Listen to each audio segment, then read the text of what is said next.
6절 말씀입니다. 우리 한 절씩 교독하겠습니다. 자주 책망을 받으면서도 목이 곧은 사람은 갑자기 패망을 당하고 피하지 못하리라. 의인이 많아지면 백성이 즐거워하고 악인이 권세를 잡으면 백성이 탄식하느니라. 지혜를 사모하는 자는 아비를 즐겁게 하여도 창기와 사귀는 자는 재물을 잃느니라. 왕은 정의로 나라를 견고하게 하나 뇌물을 억지로 내게 하는 자는 나라를 멸망시키느니라. 이웃에게 아첨하는 것은 그의 발 앞에 그물을 치는 것이니라. 악인이 범죄하는 것은 스스로 올무가 되게 하는 것이나 의인은 노래하고 기뻐하느니라.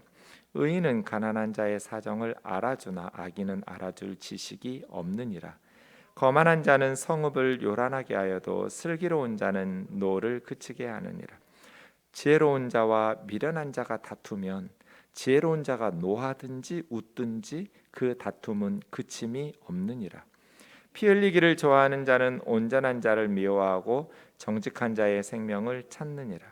어리석은 자는 자기 노를 다 드러내어도 지혜로운 자는 그것을 억제하느니라. 관원이 거짓말을 들으면 그 하인들은 다 악하게 되느니라. 가난한 자와 포악한 자가 섞여 살거니와 여호와께서는 그 모두의 눈에 빛을 주시느니라. 왕이 가난한 자를 성실히 신원하면 그 왕위가 영원히 견고하리라. 채찍과 꾸지람이 지혜를 주거든 임의로 행하게 버려둔 자식은 어미를 욕되게 하느니라. 악인이 많아지면 죄도 많아지나니 의인은 그들의 망함을 보리라. 아멘. 우리가 지난 토요일 본문인데요. 토요일에는 새벽 기도회가 없기 때문에 건너뛰었던 잠언의 말씀을 수요일 이 시간에 함께 보고자 합니다. 29장 1절 말씀 개별 잠언이어서 이렇게 문맥과 단락이 있지는 않습니다.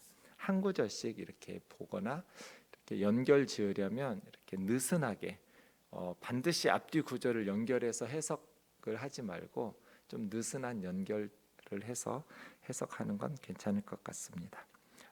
본질적으로는 그냥 개별 잠언, 한 구절 한 구절 독립적인 잠언이라고 생각하시면 좋을 것 같습니다. 자주 책망을 받으면서도 누구에게? 하나님에게, 부모님에게, 스승에게 뭐 이렇겠죠. 누가 책망하는지는 모르겠지만 왜요? 잘못된 것을 교정해 주려고. 너 그렇게 살면 인생 망해. 그래서 애정을 가지고 하나님께서 혹은 부모님이나 스승이나 그런 영적인 슬기로운 세대들이 책망을 해주는 거죠. 그런데 목이 곧은 사람은 그 책망과 꾸지람을 받아들이지 않겠죠. 왜요? 그냥 자기 생각대로 자기가 옳다고 확신하면서 교만하게 살기 때문이죠. 어리석은 사람이죠. 그러면 어떻게 되겠어요? 갑자기 패망을 당하고 피하지 못하리라. 피한다고 번역했는데 사실은 다시 회복되지 못한다 이렇게 하는 것이 좋겠습니다. 왜냐하면 그 단어가 고치다, 치유하다 이런 뜻이거든요. 그러니까 고칠 수 없다 이런 의미니까 갑자기 패망한 후에 그 사람은 다시는 회복할 수 없다 이런 뜻이 더 정확하겠죠. 왜 계속해서 목을 곧게 하면서 책망을 받아들이지 않냐면 자기 생각대로 살아도 아무 일도 일어나지 않으니까요. 그런데 갑자기 패망을 당해요. 그때서 후회하지만 이제 다시는 회복할 수가 없게 돼버려요. 임계점이라고 있죠. 물에 계속 열을 가하면 안 끓어요. 계속해서 열만 가해지는 것뿐이죠. 그러다가 갑자기 임계점이 타오르면 이제 차오르면 100도씨가 되면 갑자기 끓기 시작하죠. 그런 거하고 비슷해요. 책망을 받는데 목이 곧은 사람은 책망하는 사람들의 경고를 무시해요. 왜냐하면 책망하는 사람들의 경고대로 일이 이루어지지 않으니까요. 그런데 목이 곧은 사람은 갑자기 순식간에 부러져 버려요. 임계점이 되면 하나님의 심판이 임하는 것이죠. 그때서 회복하려고 하면 이제 너무 늦어버려요. 그래서 다시 고침받을 수 없다.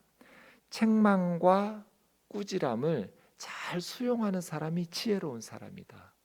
자기 자신을 신뢰하지 말고 하나님의 말씀을 신뢰하고 부모님의 권면과 스승들의 권면을 귀담아 들으면서 자신의 삶을 슬기롭게 업데이트해 나가는 사람, 자신의 삶을 지혜롭게 수정해 가는 사람이 망하지 않고 하나님께서 주시는 약속의 말씀들에 따라서 복을 누리면서 살아가겠죠.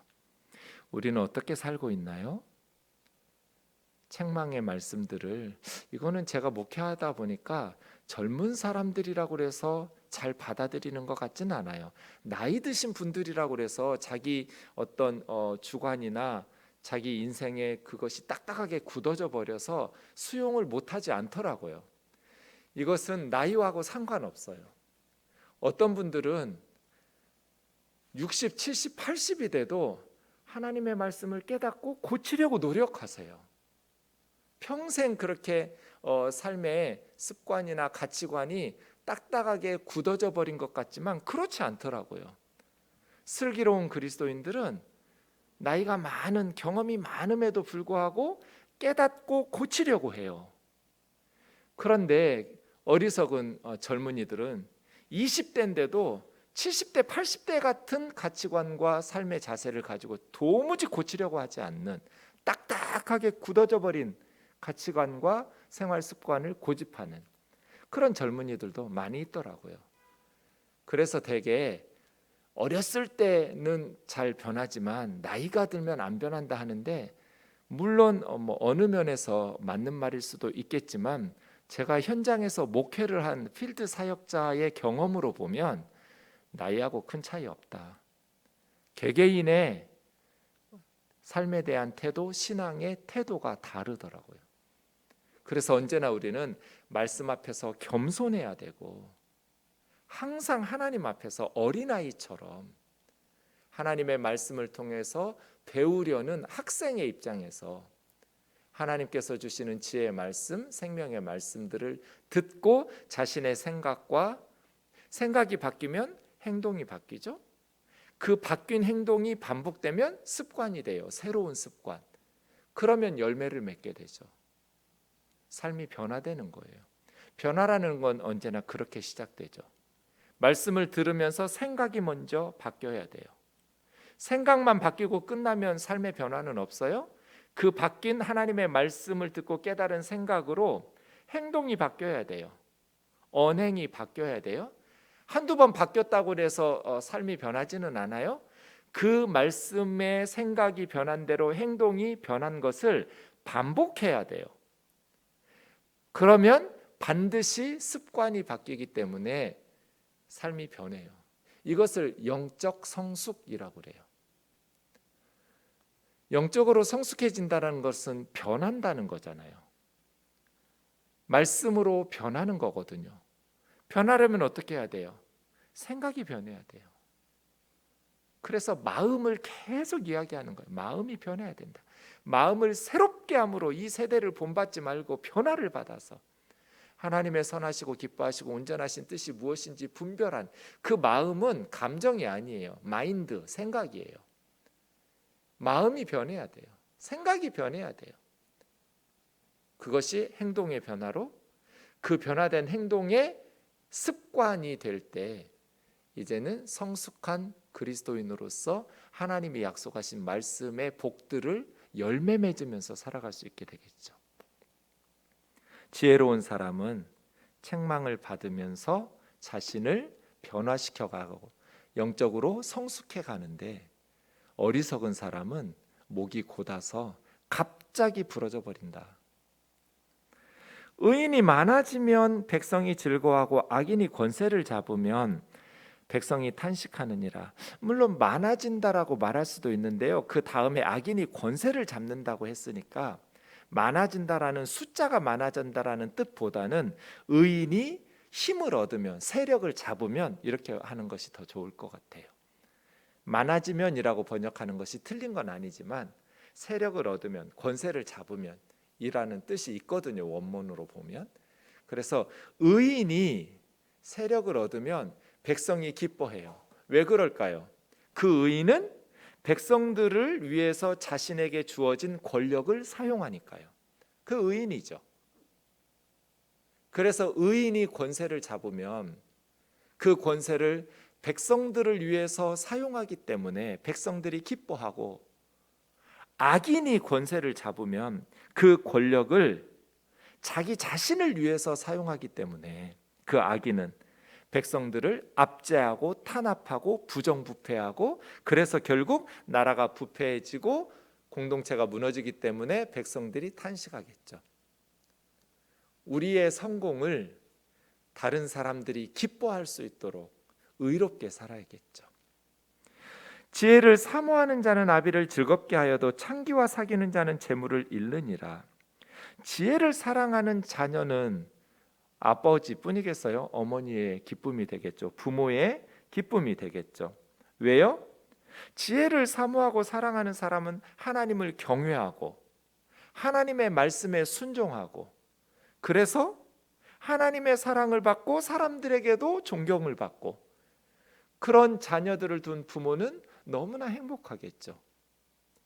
그래서 하나님을 경외하고 말씀에 순종하면서 지혜를 사랑하는 자녀를 둔 부모는 즐겁고 행복한 노후를 보내게 되겠죠. 하지만 창기와 사귀는 자는 이제 자신의 행복을 위한 조건들, 재물이라든지 가정이라든지 또 사람들로부터의 명예와 인정이라든지 이런 것들을 다 잃어버릴 거잖아요. 창기와 사귀면서 성적인 방종에 빠지니까 재물을 탕진해서 경제적으로 가난하게 될 것이고, 가정이 파괴되고 부모 되지만 자녀들로부터 존경을 받지 못할 것이고, 그러니까 사회로부터 멸시를 받을 것이고, 행복의 조건들을 다 잃어버리게 되는, 그래서 재물만 잃는 것이 아니라 부모가 물려준 재물은 말할 것도 없고, 성적인 방종에 빠진 사람은 행복을 위한 모든 조건들을 다 상실하게 되죠. 어리석은 거죠.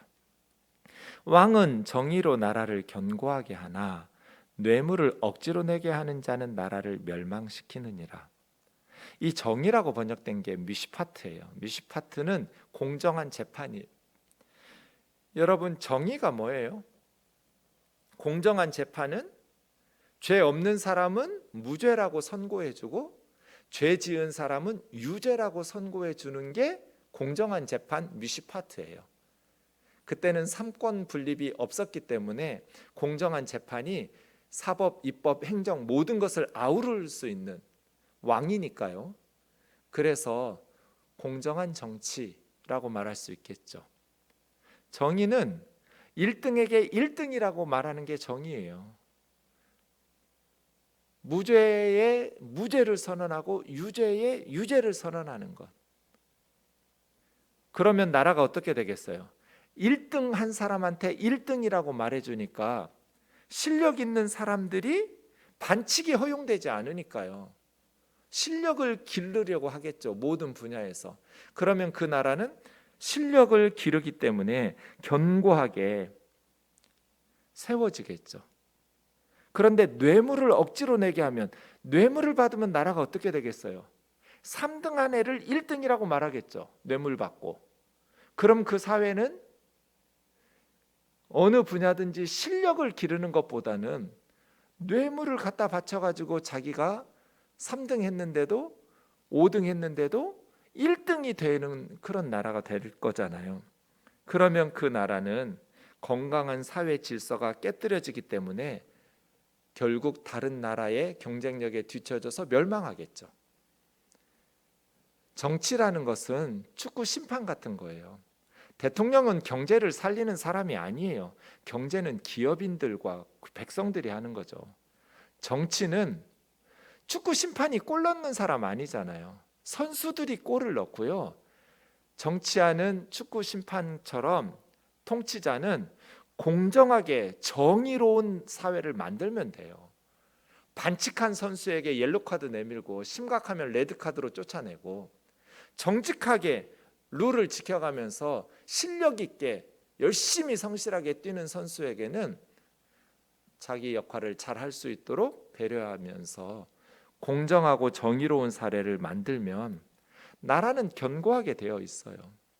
뇌물을 받으면 나라가 무능해져요. 억울한 피해자들이 발생해요. 그래서 그 사회는 멸망하게 되겠죠. 이웃에게 아첨하는 자는 그의 발 앞에 그물을 치는 것이다. 아첨이라는 것은 그냥 거짓말인데 듣기 좋은 소리 하는 거잖아요. 그런데 그 이웃이 지금 망할 것 같아요. 그렇게 살면 안 돼. 그 악한 것들을 보고 모른 척 방조하면서 좋게 좋게 말하는 아첨꾼은 그 이웃의 발 앞에 그물을 쳐서 그냥 고기 잡아먹히도록 파멸에 이르도록 하는 것이다. 다른 사람이 악한 일을 행하고 멸망의 길을 가고 있을 때는 아첨하거나 듣기 좋은 소리 하거나 모른 척 외면하고 방조하지 말라는 거잖아요. 그럴듯한 미끼를 넣었지만 그 그물 속에는 미끼가 들어있으나 그거 먹으려고 하다가 그 사람은 죽죠. 파멸당하겠죠. 함부로 이웃에게 아첨하지 마라.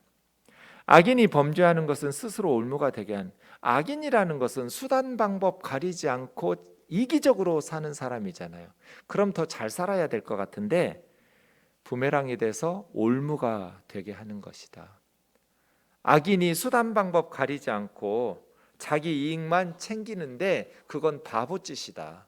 왜냐하면 결국 자기 스스로 악한 행위가 자기에게 되돌아오기 때문에.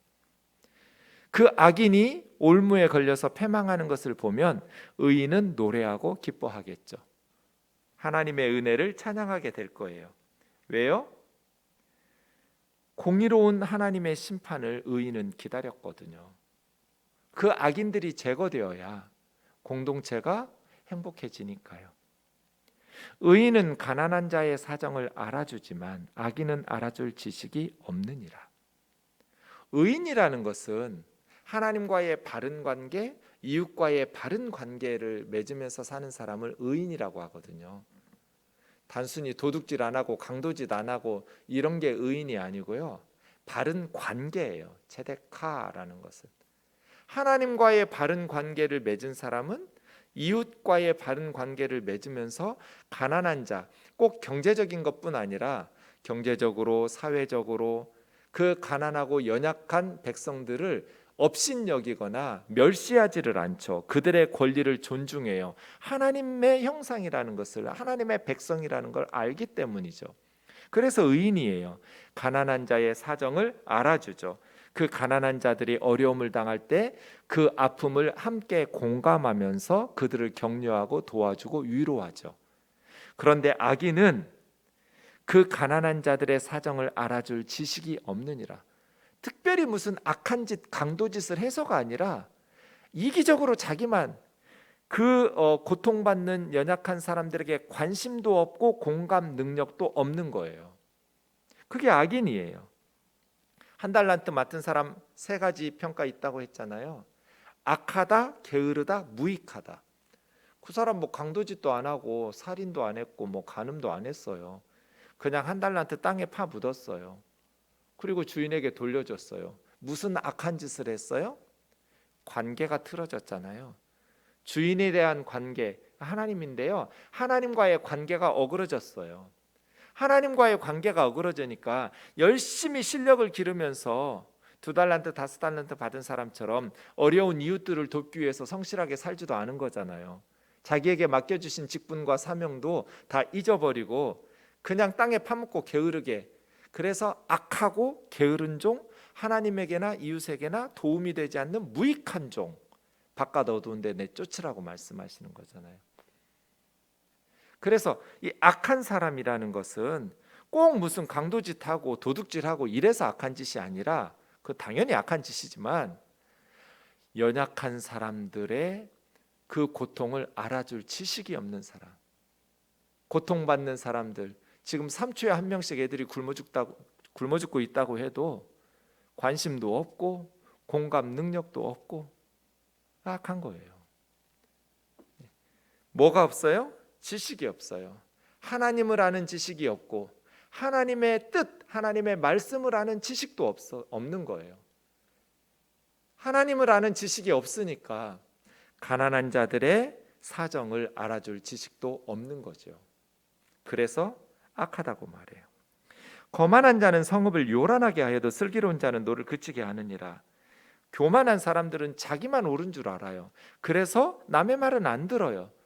그래서 성읍을 요란하게 해요. 계속해서 사회적 그 불평 불만을 조장하면서 백성들을 이간질시켜요. 지혜로운 사람은 남의 말을 잘 귀담아 들어요. 그래서 백성들의 분노를 그치게 하고 갈등을 조정하고 피스메이커 역할을 하죠. 거만한 사람은 자기 주장만 해요. 그래서 계속해서 자기와 생각이 다르면 원수를 만들어내기 때문에 시끄러워요. 슬기로운 사람, 겸손한 사람은 남의 말을 잘 귀담아 들으면서 사실은 공통점이 더 많거든요. 그래서 제가 늘 양파가 건강에도 좋다, 정치적으로도 양파가 좋다, 좌파 우파 하지 말고 진영 논리 빠지지 마라. 그냥 우리나라에는 성경적인 좌파들도 필요하고 성경적인 우파들도 필요한 거지, 어느 한쪽의 진영 논리에 빠져가지고 반대편은 무조건 잘못했, 무조건 두둔하고 이러지 마라. 제 아내가 늘 저한테 그러거든요. 제가 가끔 짜장면 먹으니까 면 먹지 말고 양파 먹으라고. 짜장면 먹을 때 면을 남기고 양파를 다 먹으라고. 그게 몸에 좋다고. 양파가 좋아요. 그리스도인들은, 왜냐하면 좌나 우나 이제 전 세계 이데올로기의 시대는 끝났어요. 이미 오래전에 끝났어요. 이데올로기를 버리세요. 아직도 우리는 북한이라는 특수한 상황에 있긴 하지만 그걸 주의해야 되는 건 맞는데 이데올로기의 노예가 될 필요가 없어요. 우리는 성경의 노예가 돼야죠. 그렇죠? 그래서 슬기로운 자는 결국 좌파든지 우파든지 나라 잘 되게 하자는 거잖아요. 공통점이 많아요. 대선 후보들 이제 보세요.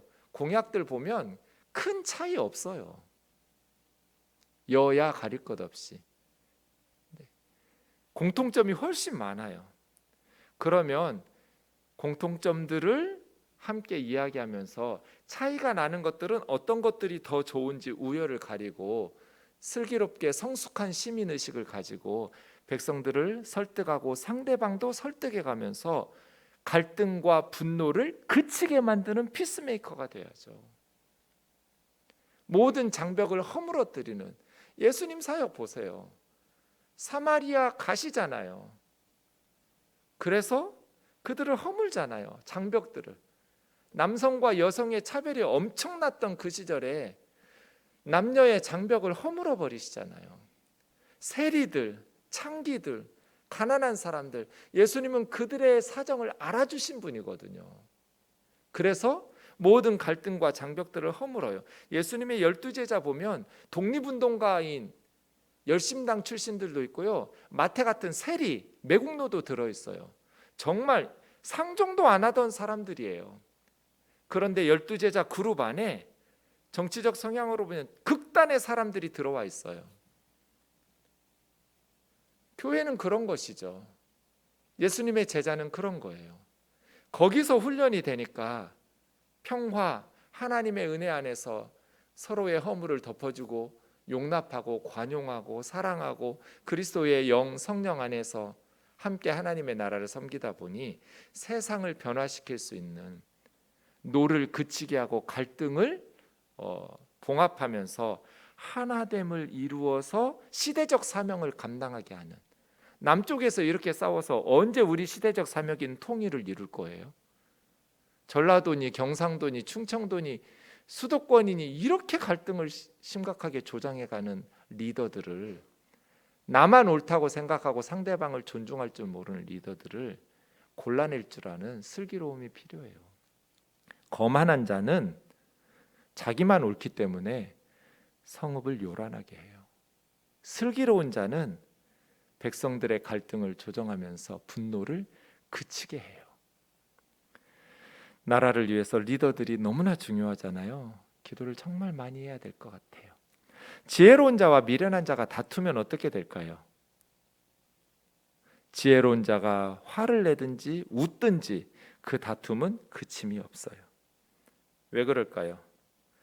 미련한 사람이 자기 분노와 난동을, 폭언을 멈추지 않을 거니까요.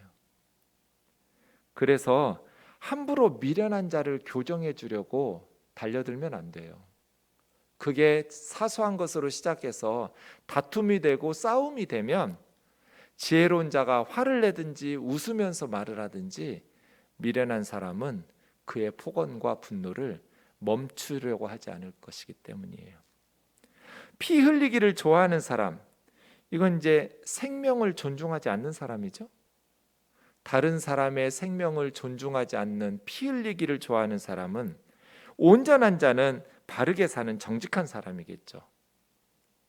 하나님의 말씀에 순종하면서 바르게 사는 자를 미워해요. 왜요? 정직한 자의 생명을 찾아요. 왜 온전하고 정직하게 사는데 그 사람들을 죽이려고 해요? 왜 미워하면서?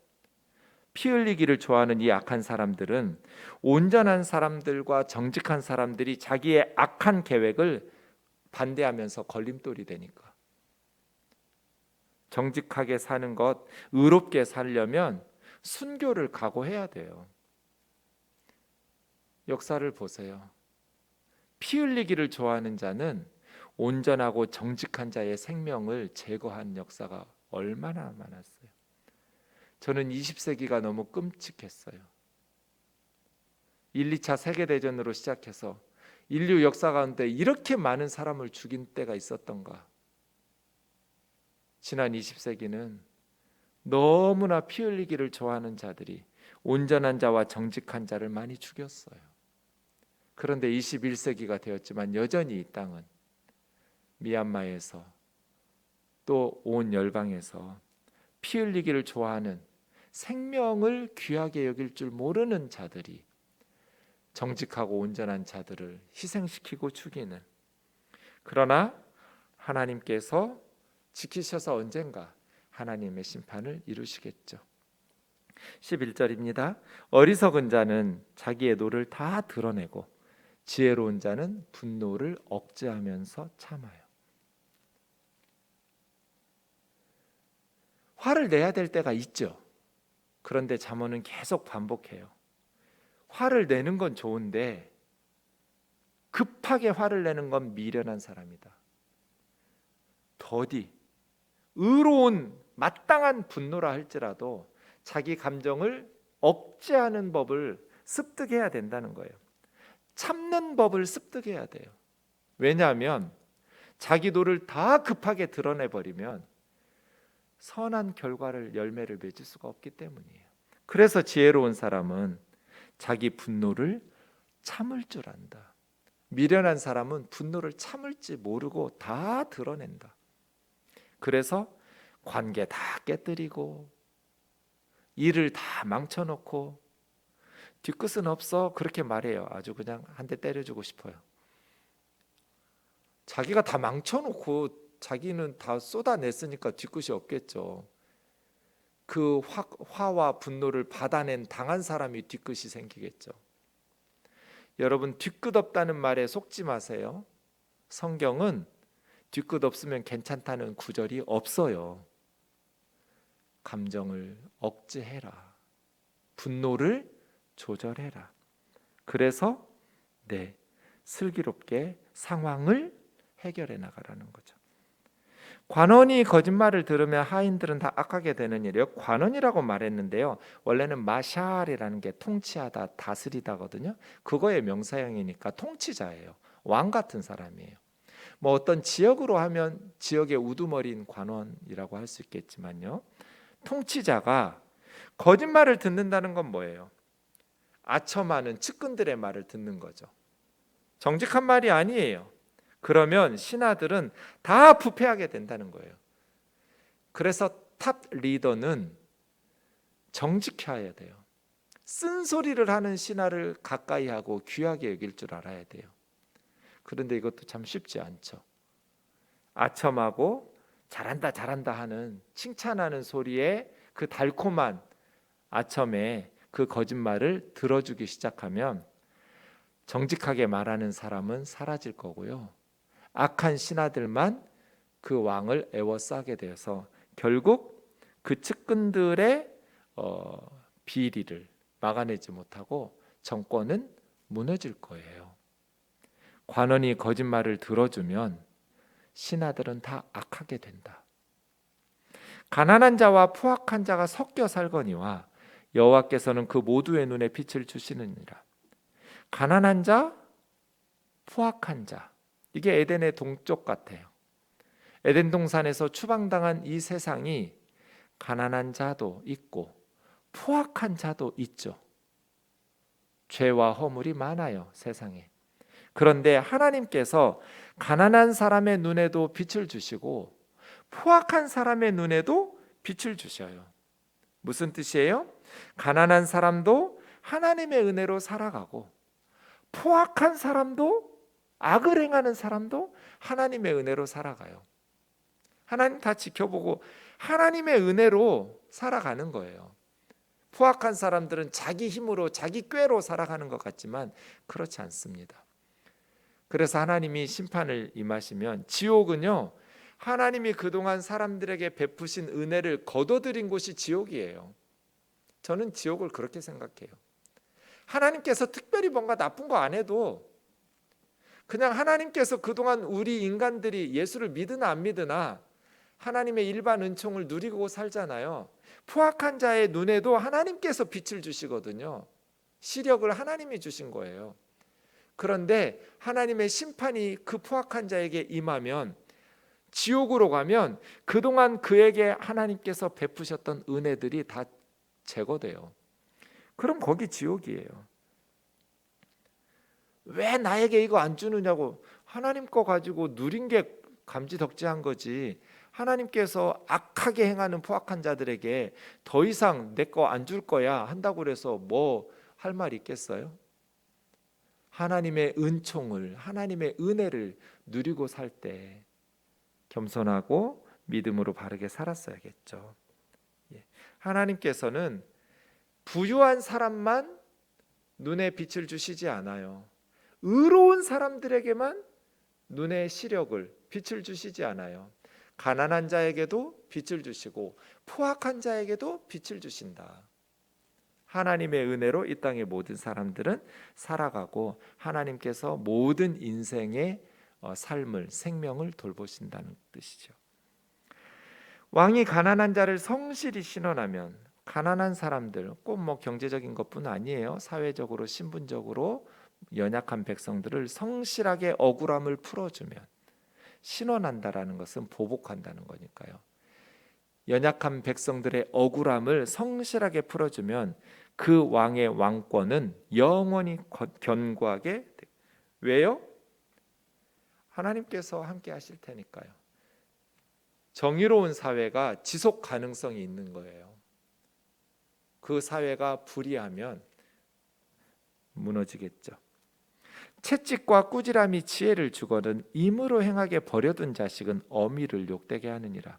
자식이 예쁘다고 해서 오냐오냐 키우고 임으로 행하게 자식들 마음대로 살도록 방치해버리면 결국은 아이 인생이 망하고 어미의 노년이 그 자식 때문에 근심 걱정이 끊일 날이 없겠죠. 부모도 욕되게 되겠죠. 이건 무조건 채찍으로 때리라는 거 아니에요. 때리지 않고 고치는 게 제일 좋은 거죠. 설득하고 말하고 슬기롭게. 그런데 안 되면 필요하면 회초리도 들으라는 거지, 반드시 회초리로 때려가면서 자녀를 양육하라는 의미는 아니에요. 중요한 거는 임으로 행하게 버려두지 마라. 악한 습관, 잘못된 행동에 대해서는 오냐오냐 키우지 키우다가 애 망치지 말고. 자기만 망하나요? 다른 사람들도 망하게 하죠. 가문의 수치가 되고 교회의 수치가 되고 하나님의 영광 다 가려먹고. 그러니 어려서부터 자녀 교육, 신앙 교육을 성실하게 하라는 거죠. 의인이 많아지면 이건 숫자적으로 악인이 많아지면 이것도 숫자적으로 많아지는 것도 되고요. 세력이 커지면 이런 뜻도 돼요. 악인이 숫자가 많아지거나 세력이 커지면 그 사회에 죄도 많아지겠죠, 당연히. 그런데 결국 악인은 하나님의 심판을 받아서 망하게 돼요. 그러면 그동안 설 자리가 없었던 의인들이 악인들의 망함을 기뻐하면서 하나님의 심판을 기도하면서 기다리고 있는 것이죠. 사랑하는 자매 형제 여러분, 우리의 삶 가운데 늘 선택하면서 한 번 주어진 우리의 인생을 어떻게 살아야 할지, 하나님께서 주신 우리의 삶을 말씀의 지혜를 따라서 슬기롭게 살았으면 좋겠어요. 하나님이 말씀하시는 대로 그렇게 우리 자신을 훈련시키고 우리 개인과 공동체가 하나님의 말씀 위에서 말로 은혜 받고 설교로 은혜 받고 끝나지 말고 마음속에 말씀을 깊이 새겨서 행동이 변하고 변화된 행동이 반복되어 습관이 되어 선한 열매를 거두는 우면동 교회 성숙한 그리스도인들로 자라나는 우리 우면동 교회가 되기를 주의 이름으로 축원합니다. 기도하겠습니다. 우리 찬양하고 말씀 붙들고 좀 기도합시다. 내 주의 은혜 강가로